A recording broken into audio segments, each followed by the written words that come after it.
Vous aussi, vous avez l'impression d'attraper tout ce qui passe, de sentir cette fatigue qui s'installe, l'air de rien dès que les températures baissent ou qu'une nouvelle vague de microbes pointe le bout de son nez.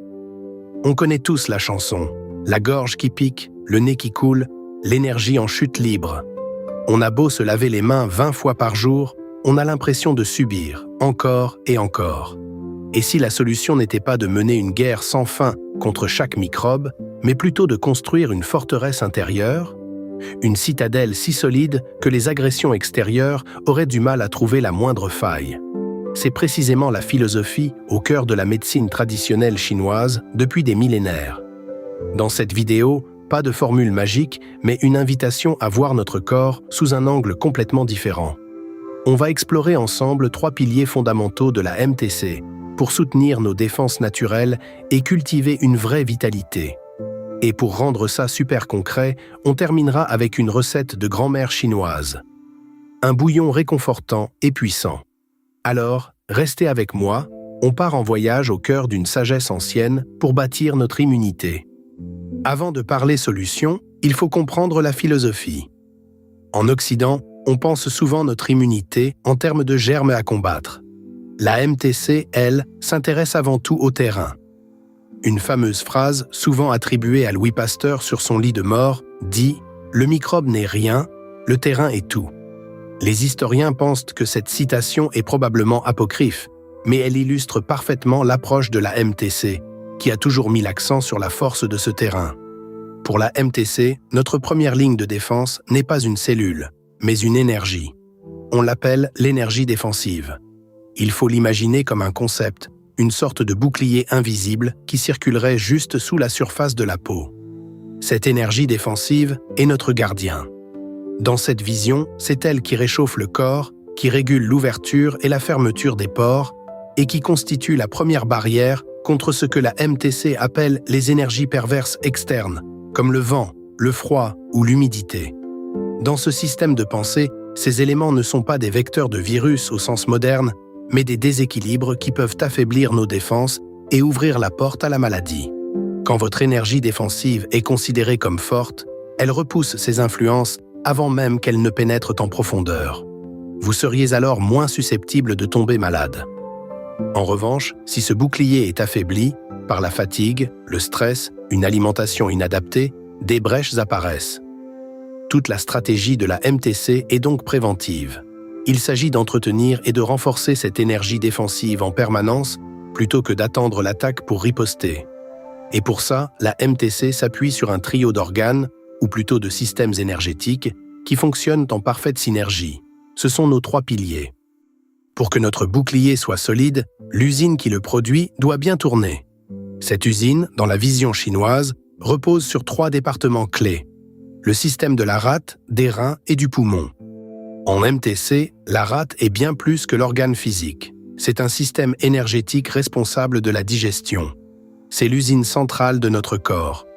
Sa mission ? Transformer ce que l'on mange et boit en énergie.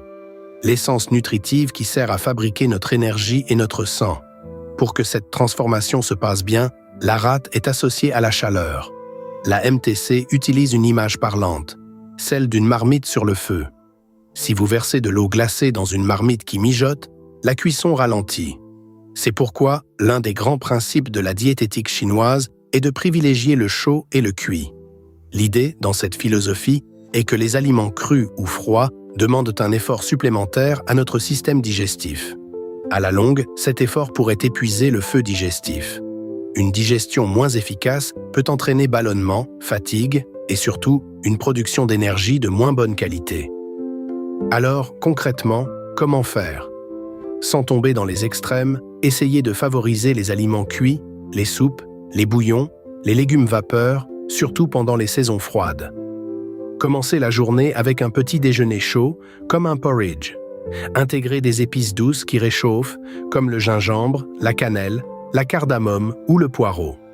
Si la rate fournit l'énergie du quotidien, les reins en MTC sont le siège de notre réserve d'énergie fondamentale. On les compare à la batterie de la voiture. Ils stockent ce que la MTC appelle le Jing, une essence vitale héritée à la naissance qui conditionne notre constitution et notre vitalité sur le long terme. Cette batterie se décharge naturellement avec l'âge, mais aussi plus vite avec le surmenage, le stress chronique et le manque de sommeil. Et c'est intéressant, car la science moderne, par un tout autre chemin, confirme que le manque de sommeil et le stress sont de véritables ennemis pour notre système immunitaire. La MTC va plus loin avec ses propres concepts, comme l'horloge des méridiens, qui suggère que les heures avant minuit sont particulièrement précieuses pour recharger les batteries. Alors, comment protéger cette énergie? La première chose, c'est tout simplement de dormir suffisamment. Un autre conseil de la MTC est de garder le bas du dos et les pieds au chaud. Dans cette tradition, la zone lombaire est vue comme la porte de la vie et est directement liée à l'énergie des reins. Côté alimentation, la MTC associe symboliquement les aliments de couleur noire à l'énergie des reins.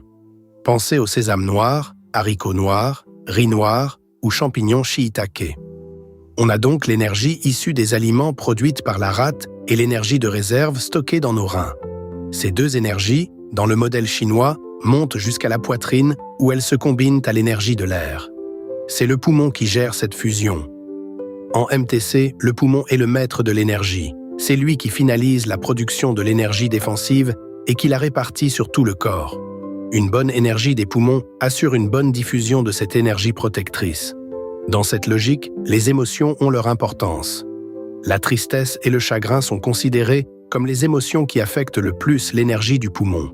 Et concrètement, comment en prendre soin? Le moyen le plus direct pour prendre soin de son système respiratoire est de respirer. Mais consciemment. Prenez 5 minutes par jour pour pratiquer la respiration abdominale. Assis ou allongé, inspirez profondément par le nez en laissant votre ventre se gonfler.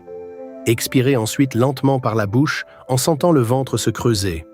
Cet exercice simple est excellent pour l'oxygénation et la relaxation. Et dans la vision chinoise, il renforce directement le qi du poumon. Côté alimentation, la couleur symboliquement associée au poumon est le blanc. Poire, navet, oignon, ail, chou-fleur. Maintenant qu'on a vu la théorie, passons à la pratique. Voici une recette classique de la diététique chinoise, le bouillon de poule aux herbes. C'est le plat réconfortant par excellence, celui que les familles préparent pour se renforcer à l'approche de l'hiver. Voici ce qu'il vous faut. Une carcasse de poulet fermier ou quelques morceaux de poulet de bonne qualité.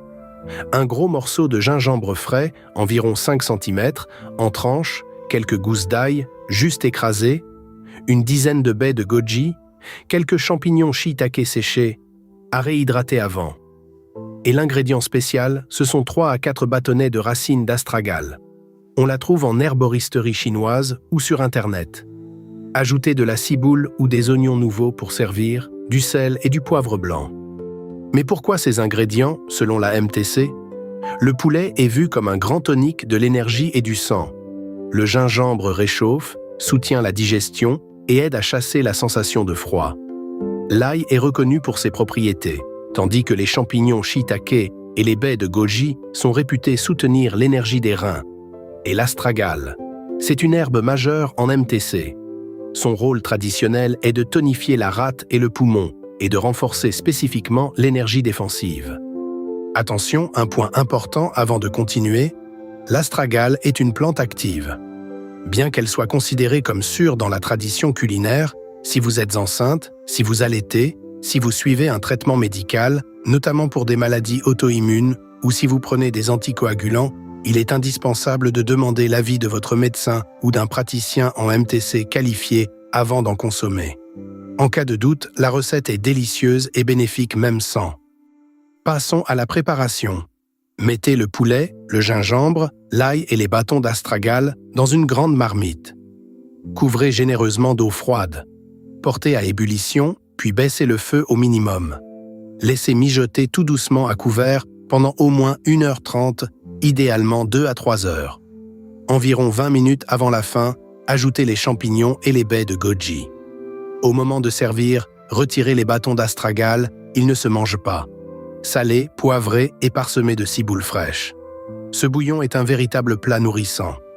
Il réchauffe, réconforte et met en application plusieurs des principes que nous venons de voir. Pour résumer cette petite plongée dans la sagesse chinoise, si vous souhaitez prendre soin de votre vitalité, voici 3 pistes à explorer. Soutenez votre digestion en privilégiant le chaud et le cuit. Préservez votre énergie de réserve en dormant suffisamment et en gérant votre stress. Prenez soin de votre souffle en pratiquant la respiration consciente. La médecine chinoise nous offre une grille de lecture passionnante sur la santé. Elle nous invite à devenir les jardiniers de notre propre corps, à cultiver notre vitalité de l'intérieur.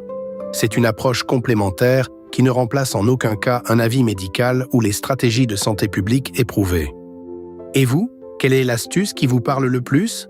L'idée de manger plus chaud, de soigner votre sommeil, ou peut-être l'exercice de respiration? Racontez-moi tout dans les commentaires, j'ai hâte de vous lire. Et si vous voulez aller plus loin, il y a une question qu'on n'a pas encore abordée. Ces 3 piliers, c'est bien beau, mais lequel est le plus fragile chez vous?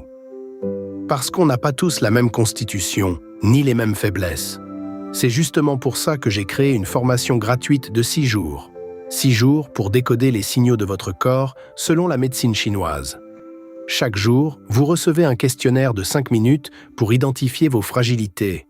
Insuffisance de yang, d'énergie, excès de mucosité, insuffisance de yin, stagnation. Et au 6e jour, vous repartez avec une vraie photographie de votre constitution et un plan d'action personnalisé. Le lien est juste en dessous de cette vidéo, allez y jeter un œil.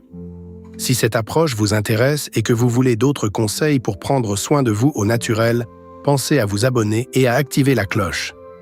D'ici la prochaine vidéo, prenez bien soin de vous.